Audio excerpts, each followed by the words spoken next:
Olá a todos, bom dia, boa tarde, boa noite, não importa o horário que você esteja me assistindo. Eu sou Iesa Tavares, eu sou advogada criminalista, sou especialista em ciências criminais, especialista em psicologia jurídica policial e criminal, e tenho aí várias capacitações na área, estou iniciando novas especializações também para a área, e sou professora aqui da Inova, estou novamente fazendo e ministrando um curso, eu tenho outro, tá? Vão lá me ver, é o curso de Lei de Drogas. E assim como o outro, aqui a gente vai falar no nosso tempo sobre prisões cautelares, de uma forma bem dinâmica, de uma conceituação geral e seus requisitos, mas também falando aí um pouquinho da doutrina, da jurisprudência, que para a área da prática penal é muito importante falarmos sobre jurisprudência, sobre as decisões dos nossos tribunais superiores. Tá certo? Vamos já iniciar falando sobre prisão, sobre prisões no Brasil. Olha só, no Brasil, nós temos três tipos de prisão. Prisão de uma forma geral. A primeira é a que já está aqui, ó, que é a prisão-pena. Essa prisão-pena, eu gosto de falar de prisão-pena para a gente pensar logo em pena, em sentença, em condenação. Ou seja, essa é imposta após a pessoa estar condenada. Então, passou pela instrução, passou pelo processo. E aí, na sentença, vai ter aquele tempo que a pessoa vai cumprir. Nós sabemos que no Brasil não existe penas de caráter perpétuo. E essas modalidades serão no regime fechado, semiaberto ou aberto. Então, é após essa condenação. Por outro lado, nós temos a prisão cautelar. A prisão cautelar, ela é uma prisão processual.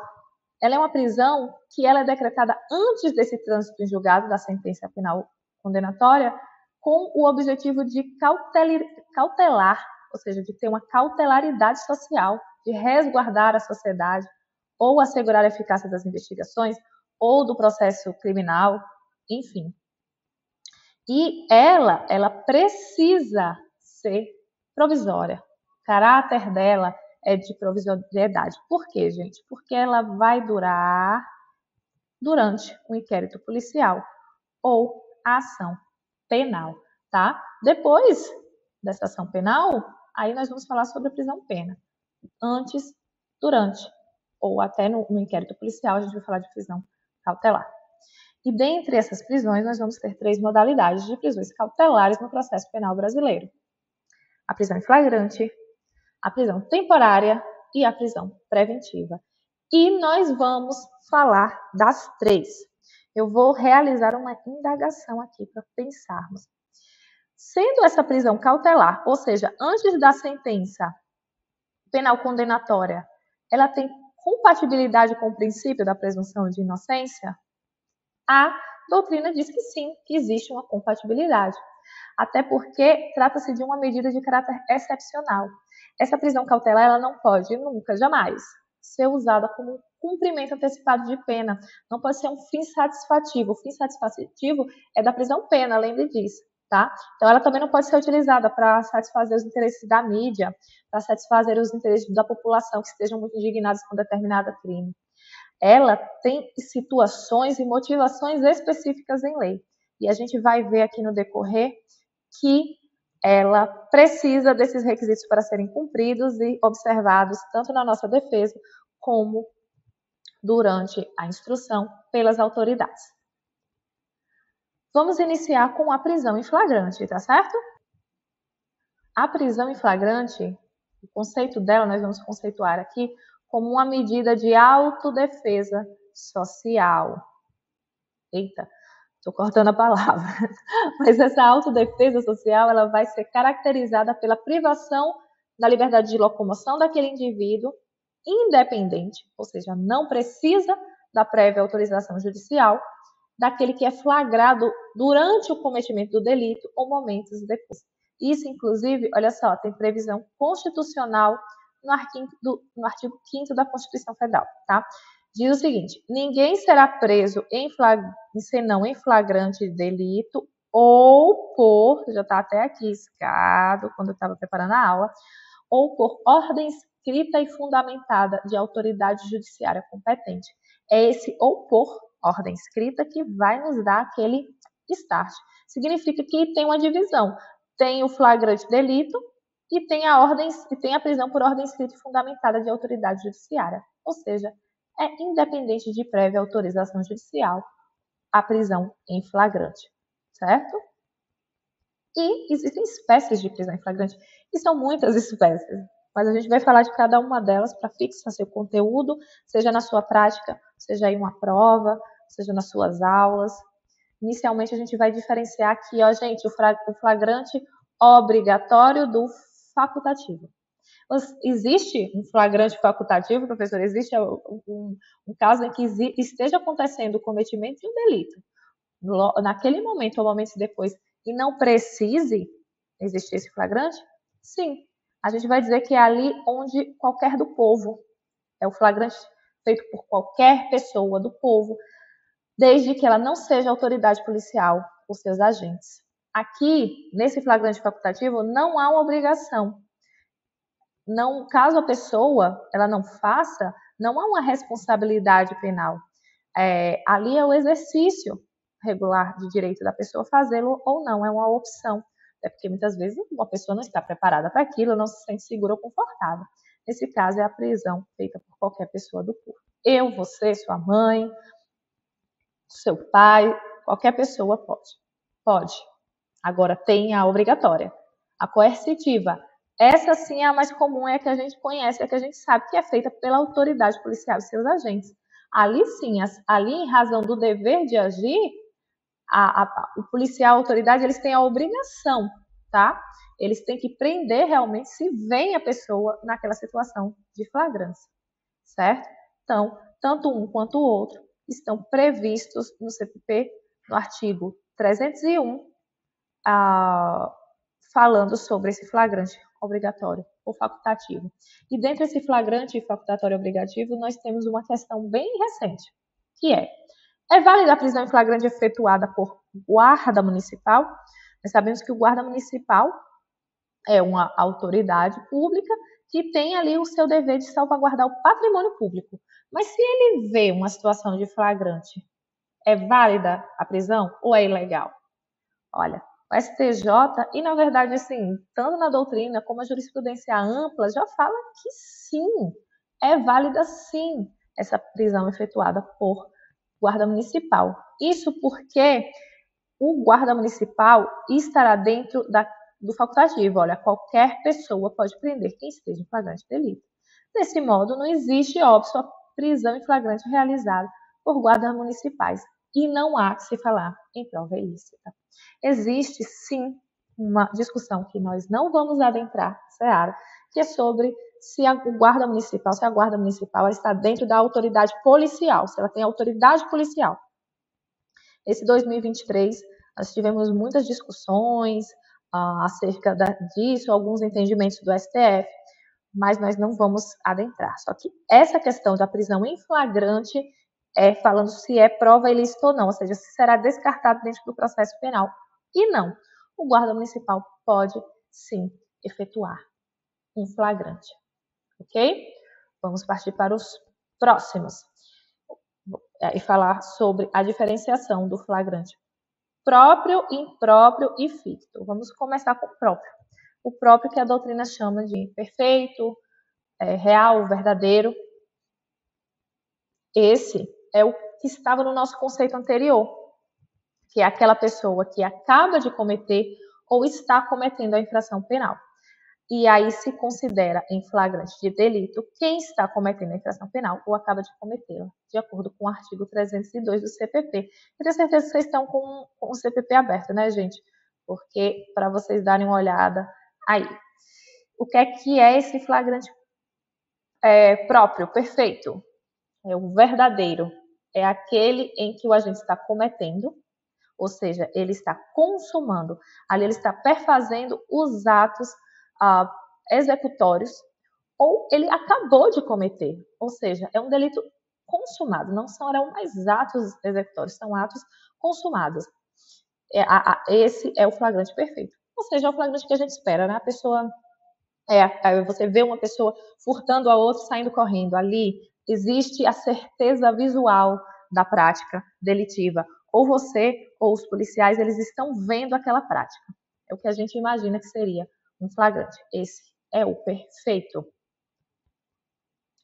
O impróprio, é o segundo que a gente vai falar, o que é o imperfeito quase flagrante, ele é aquele em que a pessoa, ela é, de acordo com o artigo 302, olha, diz que é perseguido logo após pela autoridade, pelo ofendido, ou por qualquer pessoa, lembra qualquer pessoa do povo, em situação que faça presumir ser o autor da infração. Então, esse flagrante, ele vai ocorrer quando o agente já tenha, de fato, consumado o delito, ou ele está ali no meio dos atos executórios, mas acaba sendo interrompido por alguém, interrompido por terceiros ou por situações alheias. Aí ele foge e ele é perseguido e preso. Então, antes eu dei aquela relação dizendo, olha, você viu ele pegando a bolsa, ele furtando aquela pessoa e saindo correndo. Aqui, ele já fugiu, ele já consumou aquele delito, ele está ali já em fuga, e aí ele, ao fugir, é perseguido e preso, tá bom? Aqui não tem a necessidade do contato visual. Lembra daquele locus que eu falei da certeza visual? Aqui não precisa, porque está dizendo ali logo que faça presumir. Só que tem um porém aqui, hein, gente? A primeira atenção que eu dou, a perseguição deve ser ininterrupta. Ela não pode sofrer uma solução de continuidade, ou seja, não pode ter uma pausa e continuar, tá? Não importa o tempo dessa duração, não importa o tempo em que haja essa continuidade, mas precisa dessa certeza, ok? E o que é essa perseguição ininterrupta, vamos assim por dizer? É aquela que vai se estender enquanto durar essa perseguição. E aqui eu coloquei 2 requisitos, gente.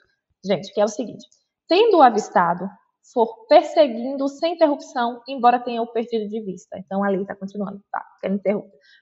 Embora perdi ele de vista, ainda estou perseguindo sem ter uma interrupção. Ou que sabendo por indícios ou por informações fidedignas, o réu tenha passado há pouco tempo em tal ou qual direção pelo lugar em que o procure ou no seu encalço. Então, é o mesmo exemplo que eu dei. A pessoa acabou de furtar outra, pegou a bolsa e saiu correndo. Aí, logo após, ela foi perseguida.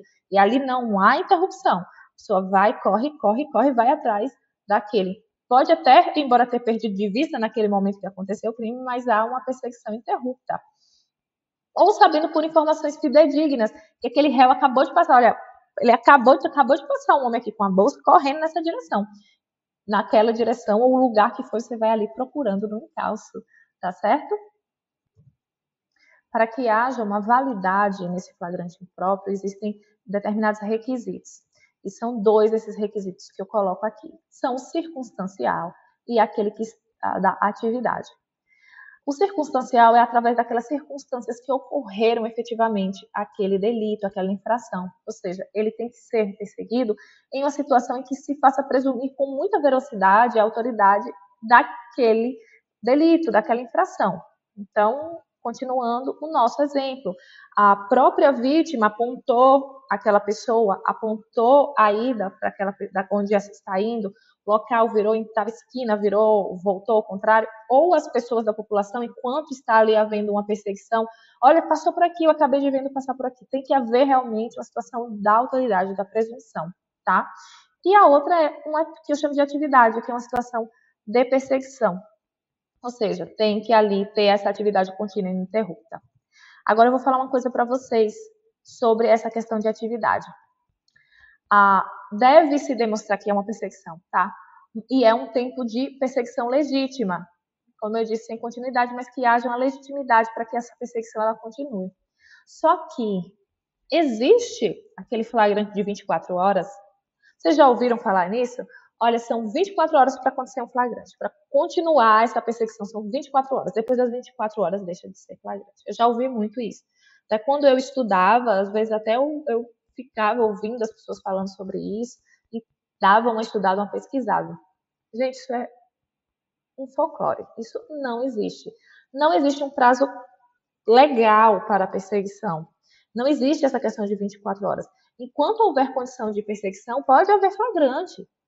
Tá? Enquanto tiver essa perseguição, haverá o flagrante. Não importa se é 24 horas, 48 horas, não importa se é 1 hora, meia hora.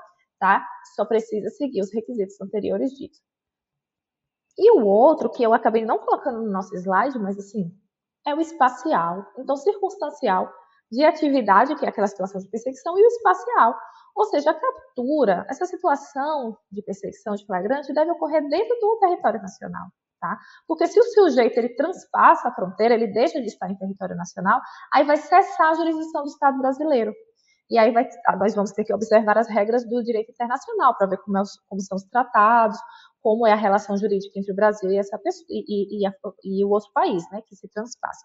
Mas também existe esse requisito espacial, ou seja, dentro do nosso território brasileiro, sem transpassar a fronteira.